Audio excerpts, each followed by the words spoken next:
IVF success rate increase చేయాలనుకుంటున్నారా and babies కి genetic problem లేకుండా హెల్దీగా ఉండాలని ఆలోచిస్తున్నారా? అండ్ మీ డాక్టర్ శిల్పాని from doctor Shilpa's IVF and fertility పిజాదిగూడ, Hyderabad. Today let's understand PGT. It's a powerful step in IVF journey. PGT అంటే pre implantation genetic testing.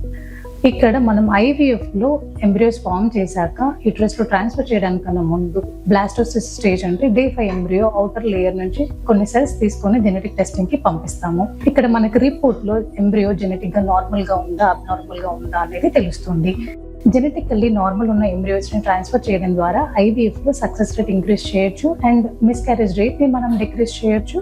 As well as genetic disorders కూడా నెక్స్ట్ జనరేషన్ కి ట్రాన్స్ఫర్ అవ్వకుండా prevent చేయడానికి అవకాశం ఉంటుంది.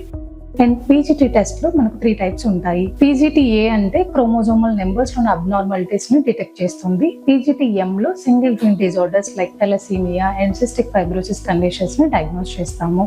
And PGTSR లో structural abnormalities detect చేయడానికి యూజ్ చేస్తాము. పీజీటీ అనేది అందరికీ అవసరం ఉండదు. అసలు ఎవరికి ఉపయోగపడుతుంది అంటే women age more than 35 years ఉన్నప్పుడు కానీ, రిపీటెడ్ గా మిస్క్యారేజెస్ అవుతున్నప్పుడు అండ్ రికరెంట్ ఇంప్లాంటేషన్ ఫెయిల్యూర్ అంటే 2 to 3 ఐవీఎఫ్ సైకిల్స్ ఫెయిల్ అయినప్పుడు కానీ, ఆర్ కపుల్స్ లోనే జెనెటిక్ ప్రాబ్లమ్స్ డయాగ్నోస్ అయినప్పుడు అండ్ ప్రీవియస్ గా జెనెటికలీ అబ్నార్మల్ బేబీ ఉన్నప్పుడు జనరల్ గా మనం పీజీటీ అనేది సజెస్ట్ చేస్తాము. మీరు ఐవీఎఫ్ కి వెళ్లే ముందు మీ డాక్టర్ తో పీజీటీ గురించి డిస్కస్ చేయండి.